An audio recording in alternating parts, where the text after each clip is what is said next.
Kali ini kita masih berada di bagian 4, cara menggalang orang-orang yang percaya. Kita akan memasuki subjudul, hanya katakan apa yang kita percayai. Dr. King menggunakan megafon untuk menggalang banyak orang agar mengikuti upayanya memperjuangkan keadilan sosial. Wright bersaudara menggunakan megafon untuk menggalang komunitas setempat untuk membantu mereka membangun teknologi yang dapat mengubah dunia. Ribuan orang mendengar kepercayaan John F. Kennedy dalam soal melayani dan menggalang upaya untuk menempatkan manusia di bulan kurang dari 1 dekade kemudian. Kemampuan untuk menyemangati dan menginspirasi orang agar mau bersusah payah berkontribusi kepada sesuatu yang lebih besar dari dirinya sendiri bukanlah kemampuan yang dikhususkan untuk isu-isu perjuangan sosial. Setiap organisasi bisa membuat megafon yang bisa mencapai dampak besar. Malah sebenarnya, ini adalah salah satu faktor penentu yang membuat sebuah organisasi menjadi hebat. Organisasi yang hebat bukan hanya menggerakkan laba, mereka memimpin orang. Dan mereka mengubah jalannya industri dan terkadang di dalam prosesnya mengubah hidup kita. Rasa mengapa yang jelas akan menetapkan harapan. Ketika tidak mengetahui mengapanya suatu organisasi, kita tidak mengetahui apa yang bisa diharapkan. Jadi, kita mengharapkan hal-hal yang minim seperti harga, kualitas, layanan, fitur, hal-hal dari komoditas. Tetapi, ketika kita mempunyai rasa mengapa, kita berharap lebih banyak. Bagi mereka yang merasa tidak nyaman untuk disandingkan dengan standar yang lebih tinggi, saya sangat menasihatkan agar kalian mencoba mempelajari mengapa kalian atau menyeimbangkan lingkaran emas kalian. Standar yang lebih tinggi memang sulit dipercaya. Diperlukan disiplin untuk terus-menerus bicara dan mengingatkan setiap orang tentang mengapa organisasi itu diciptakan. Setiap orang di dalam organisasi akan perlu bertanggung jawab dengan bagaimana kita melakukan segalanya. Nilai-nilai dan prinsip-prinsip penuntun kita. Dan akan diperlukan waktu serta upaya untuk memastikan bahwa segala sesuatu yang kita katakan dan lakukan konsisten dengan mengapa kita. Tetapi bagi mereka yang bersedia melakukan upaya-upaya ini, akan ada manfaat yang sangat besar. Richard Branson awalnya membangun Virgin Records menjadi merek musik retail miliaran dolar. Lalu dia memulai suatu label rekaman yang sukses. Kemudian, dia memulai maskapai penerbangan yang sekarang ini dianggap sebagai salah satu maskapai penerbangan kelas atas di dunia. Lalu dia mencoba membuat soda, perusahaan perencanaan pernikahan, perusahaan asuransi, dan jasa telepon seluler. Dan daftarnya masih berlanjut. Begitu pula Apple menjual komputer, telepon seluler, perekam video digital, dan pemutar MP3, dan telah berulang kali mengulang kemampuan mereka untuk berinovasi. Kemampuan beberapa perusahaan bukan hanya untuk sukses, tetapi mengulang suksesnya disebabkan oleh pengikut setia yang mereka pimpin. Ada begitu banyak orang yang menjadi akar dari sukses mereka. Di dunia bisnis, orang mengatakan bahwa Apple adalah sebuah merek gaya hidup. Mereka ini menyepelekan kekuatan Apple. Gucci adalah sebuah merek gaya hidup, tapi Apple mengubah jalannya berbagai industri. Dalam rumusan apapun, beberapa perusahaan ini tidaklah berfungsi seperti entitas korporasi. Mereka hadir sebagai gerakan sosial. Subjudul mengulang kehebatan. Ron Bruder bukanlah nama yang dikenal setiap orang, tetapi dia adalah seorang pemimpin hebat. Di tahun 1985, dia berdiri di penyeberangan jalan bersama 2 putrinya, menunggu lampu berganti warna agar mereka bisa menyeberang. Kesempatan yang sempurna, pikirnya, untuk mengajarkan pelajaran hidup yang sangat berharga. Dia menunjuk ke seberang jalan ke kilau cahaya merah dari tanda jangan berjalan, dan bertanya kepada kedua putrinya apa yang dimaksud oleh tanda itu menurut pendapat mereka. Artinya kita harus berdiri di sini, jawab mereka. Kalian yakin? Tanyanya. Bagaimana kalian tahu bahwa itu bukan memberitahu kita untuk lari? Bicaranya lembut dan hampir selalu mengenakan setelan jas berikut rompinya yang dibuat dengan rapi ketika pergi ke kantor. Bruder tampak seperti bayangan kita tentang seorang eksekutif yang konservatif. Tetapi, jangan anggap kita mengetahui cara kerja sesuatu hanya berdasarkan apa yang kita lihat. Bruder sama sekali tidak masuk dalam stereotip itu. Meski menikmati berbagai perangkap dari kesuksesan, dia tidak termotivasi oleh semua perangkap itu. Semua itu selalu merupakan produk samping yang tidak disengaja dari pekerjaannya. Bruder digerakkan oleh suatu rasa mengapa yang sangat jelas. Dia melihat dunia di mana orang-orang menerima kehidupan yang mereka jalani dan melakukan hal-hal yang mereka lakukan bukan karena mereka terpaksa, tetapi karena tidak ada orang yang pernah menunjukkan alternatif. Inilah pelajaran yang sedang dia ajarkan kepada putri-putrinya di penyeberangan jalan hari itu. Selalu ada sudut pandang lain yang perlu dipertimbangkan. Bruder selalu memulai dengan mengapa, dan ini membuatnya mampu mencapai hal-hal hebat bagi dirinya sendiri. Tetapi yang lebih penting, kemampuannya untuk membagikan mengapanya melalui hal-hal yang dia lakukan menginspirasi orang-orang di sekitarnya untuk melakukan hal-hal hebat bagi diri mereka sendiri. Seperti sebagian besar dari kita, jalan karir yang dijalani oleh Bruder bersifat kebetulan. Tetapi mengapanya tidak pernah berubah. Segala sesuatu yang pernah Bruder lakukan dimulai dengan mengapa. Kepercayaannya yang tak tergoyahkan bahwa jika kita bisa sekedar menunjukkan kepada seseorang bahwa ada rute alternatif yang memungkinkan, maka itu bisa membuka kemungkinan bahwa rute tersebut bisa dijalani. Walaupun pekerjaan yang dia lakukan pada hari ini bisa mengubah dunia, Bruder tidak selalu berada di bisnis perdamaian dunia. Seperti banyak pemimpin yang menginspirasi, dia telah mengubah jalannya sebuah industri. Tetapi, Ron Bruder bukanlah keajaiban yang sekali pukul. Dia mampu mengulang suksesnya dan mengubah jalan berbagai industri, berbagai kesempatan. Seorang eksekutif senior di sebuah konglomerat pangan besar yang menjual sayuran, makanan kaleng, dan daging memutuskan untuk membeli sebuah agensi perjalanan untuk keponakannya. Dia meminta Bruder, yang adalah kepala keuangan perusahaan saat itu, untuk memeriksa keuangan agensi itu sebelum dia melanjutkan proses pembelian. Melihat peluang yang tidak dilihat oleh orang lain, Bruder memutuskan bergabung dengan agensi perjalanan yang kecil itu untuk membantu memimpinnya. Setelah berada di sana, dia melihat bagaimana semua agensi perjalanan lainnya bekerja dan dia mengambil jalan alternatif. Greenwell menjadi agensi perjalanan pertama di pantai timur yang memanfaatkan teknologi baru dan mengkomputerisasikan seluruh operasinya.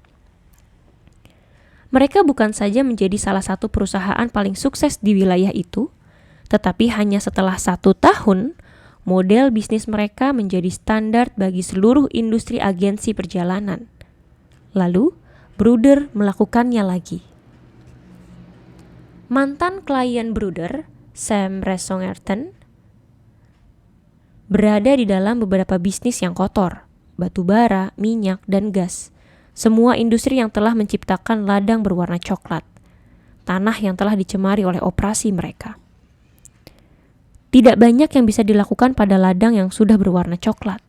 Mereka terlalu tercemar untuk dikembangkan, dan biaya untuk membersihkannya terlalu tinggi sehingga premi asuransi pun melarang upaya untuk mencoba membersihkannya. Tetapi, Bruder tidak melihat tantangan dengan cara yang sama seperti semua orang. Ladang yang tercemar itu dihindari oleh semua orang karena mereka hanya bisa melihat biaya untuk membersihkannya. Namun, Bruder berfokus pada pembersihan itu sendiri. Sudut pandang alternatifnya mengungkapkan jalan keluar yang sempurna. Bruder telah mengembangkan perusahaan pengembang propertinya, Brook Hill, dan dengan 18 pegawai, dia sudah sangat sukses. Mengetahui apa yang perlu dia lakukan untuk meraih peluang, dia mendekati Dems & Moore, salah satu perusahaan teknik lingkungan terbesar di dunia, dan membagikan sudut pandangnya. Mereka menyukai gagasannya dan membentuk kemitraan untuk perusahaannya. Bersama sebuah perusahaan teknik yang beranggotakan 18.000 orang, potensi risiko menjadi sangat dikurangi dan perusahaan asuransi bersedia menawarkan asuransi yang terjangkau. Dengan adanya asuransi yang terjangkau, Credit Suisse First Boston menawarkan pendanaan yang membuat Brook Hill mampu membeli, mengolah, mengembangkan kembali, dan menjual properti yang sebelumnya tercemar dengan nilai hampir $200 juta.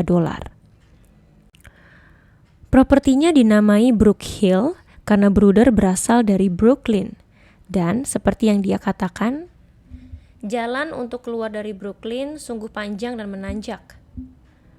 Dan Brook Hill menjadi pelopor industri pengembangan kembali area yang pernah tercemar. Industri yang tumbuh subur sampai kini. Mengapanya Bruder bukan saja membuka jalan yang baik bagi bisnis, tetapi di dalam prosesnya juga membantu membersihkan lingkungan. Tidaklah menjadi masalah apa yang Bruder lakukan.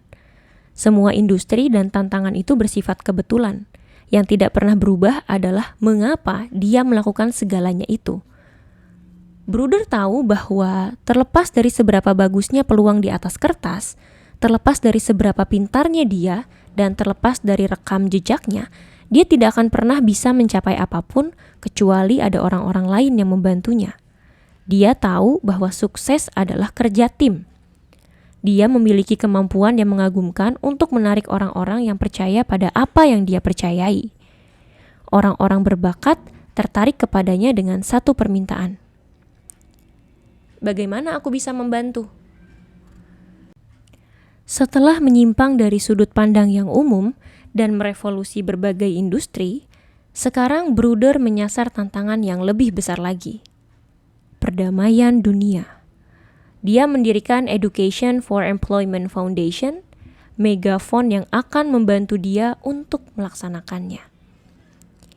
EFE Foundation sudah membuka jalan yang bermakna untuk membantu pria dan perempuan muda di Timur Tengah untuk mengubah jalan hidup mereka dan tentunya jalan hidup wilayah itu.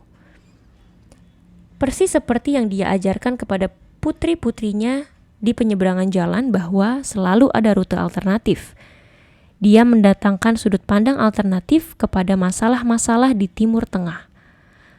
Seperti semua sukses masa lalu Bruder, EFE Foundation akan menggerakkan bisnis dan di dalam prosesnya melakukan banyak kebaikan. Bruder bukan menjalankan perusahaan, dia memimpin gerakan. Subjudul Semua Gerakan Bersifat Pribadi. Mulanya pada 11 September 2001, seperti banyak orang lain, setelah serangan itu, Bruder mengalihkan perhatiannya ke Timur Tengah untuk bertanya mengapa sesuatu seperti itu bisa terjadi. Dia mengerti bahwa jika peristiwa seperti itu bisa satu kali terjadi, itu akan terjadi lagi. Dan demi kehidupan dua putrinya, dia ingin menemukan cara untuk mencegahnya. Ketika mencari tahu apa yang bisa dilakukannya, dia mendapatkan penemuan menakjubkan yang jauh lebih dalam daripada soal melindungi putri-putrinya atau bahkan mencegah terorisme di Amerika Serikat. Dia menyadari di Amerika Serikat, sebagian besar orang muda bangun pagi dengan perasaan bahwa ada peluang bagi mereka di masa depan. Terlepas dari situasi ekonominya, sebagian besar anak laki-laki dan perempuan yang dibesarkan di Amerika Serikat mempunyai suatu perasaan optimis bahwa mereka bisa mencapai sesuatu jika mereka menginginkannya untuk menghidupi impian Amerika. Anak laki-laki yang dibesarkan di Gaza atau anak perempuan yang tinggal di Yaman tidak bangun setiap pagi dengan perasaan yang sama. Bahkan, jika mereka memiliki hasrat seperti itu, tidak ada optimisme yang sama. Akan sangat mudah menunjuk dan berkata bahwa budayanya berbeda, bahwa tidak ada yang bisa dilakukan. Alasan yang sebenarnya adalah tidak adanya lembaga yang memberi rasa optimis terhadap masa depan para kaum muda di wilayah itu. Pendidikan sekolah tinggi di Yordania misalnya, mungkin menawarkan status sosial, tetapi tidak menyiapkan orang muda untuk masa depannya. Pada kasus seperti ini, sistem pendidikan hanya menumbuhkan pesimisme budaya yang sistemik. Bruder menyadari bahwa masalah terorisme yang kita hadapi di Barat tidak terlalu berkaitan dengan apa yang orang muda Timur Tengah pikir tentang Amerika, tetapi lebih berkaitan dengan apa yang mereka pikir tentang diri mereka sendiri serta visi masa depan mereka. Melalui EFE Foundation, Bruder mendirikan program-program di seluruh Timur Tengah untuk mengajarkan keterampilan keras dan lunak kepada para dewasa muda yang akan membantu mereka merasa mempunyai peluang di dalam hidup. Untuk merasa bahwa mereka bisa mengendalikan nasib mereka sendiri. Bruder menggunakan EFE Foundation untuk membagikan mengapanya secara global. Untuk mengajari orang-orang bahwa selalu ada alternatif dari jalan yang sedang mereka jalani. The Education for Employment Foundation bukanlah organisasi sosial Amerika yang ingin berbuat baik di negara yang jauh. Ia adalah sebuah gerakan global. Setiap EFE beroperasi secara mandiri, sebagian besar dari dewan lokalnya adalah penduduk setempat. Pemimpin lokal mengambil tanggung jawab pribadi untuk memberi perasaan peluang kepada laki-laki dan perempuan muda dengan memberi keterampilan, pengetahuan, dan yang terpenting, kepercayaan diri untuk memilih jalan alternatif mereka sendiri. Mayyada Abu Jaber memimpin gerakan ini di Yordania. Muhammad Najah menyebarkan isu perjuangan ini di Gaza dan tepi barat. Dan Main Al-Leryani sedang membuktikan bahwa isu perjuangan itu bahkan dapat mengubah budaya di Yaman. Di Yaman, anak-anak diharapkan menerima 9 tahun pendidikan. Ini adalah angka terendah di dunia. Di Amerika Serikat, anak-anak dapat mengharapkan 16 tahun pendidikan. Diinspirasi oleh Bruder, Al-Leryani melihat peluang yang sangat bagus bagi laki-laki dan perempuan muda untuk mengubah sudut pandang mereka dan mengambil kendali yang lebih besar atas masa depan mereka sendiri. Dia memulai dengan mencari modal untuk memulai operasi EFE-nya di Sana'a, ibu kota Yaman. Dan dalam seminggu, dia bisa menggalang $50.000. Kecepatan penggalangan dananya untuk jumlah sebesar itu sangatlah bagus, bahkan dengan standar kedermawanan Amerika. Tetapi ini Yaman, dan Yaman tidak memiliki budaya kedermawanan. Ini menjadikan pencapaiannya lebih hebat lagi. Yaman juga salah satu negara termiskin di wilayahnya. Tetapi ketika kita memberitahu orang-orang mengapa kita melakukan apa yang kita lakukan, hal-hal yang menakjubkan akan terjadi. Di seluruh wilayah Timur Tengah, setiap orang yang terlibat dalam EFE percaya bahwa mereka dapat membantu mengajarkan saudara-saudarinya, putra-putrinya, keterampilan yang akan membantu mereka mengubah jalan yang mereka pikir sedang mereka jalani. Mereka bekerja untuk membantu orang muda di seluruh wilayah agar percaya bahwa masa depan mereka cemerlang dan penuh peluang. Dan mereka bukan melakukannya untuk Bruder. Mereka melakukannya untuk diri mereka sendiri. Itulah sebabnya EFE akan mengubah dunia. Duduk di puncak megafon, di titik mengapa, peran Bruder adalah menginspirasi, memulai gerakan. Tetapi orang-orang yang percayalah yang akan menciptakan perubahan yang nyata dan menggulirkan gerakan. Setiap orang, terlepas di mana mereka tinggal, apa pekerjaan atau kebangsaannya, bisa berpartisipasi di dalam gerakan ini. Ini adalah soal rasa ikut memiliki. Jika kita percaya bahwa ada jalan alternatif dari jalan yang sedang kita jalani, dan yang perlu kita lakukan hanyalah menunjuk ke jalan alternatif itu, maka kunjungi situs web efe-foundation.com dan bergabunglah dengan gerakan itu. Untuk mengubah dunia, diperlukan dukungan dari semua orang yang percaya. Ini adalah akhir dari topik 8, mulai dengan mengapa, tetapi ketahui bagaimana caranya. Selanjutnya, kita akan memasuki topik 9, masih di bagian cara menggalang orang-orang yang percaya. Topik 9 berjudul Tahu mengapa, tahu bagaimana, lalu apa?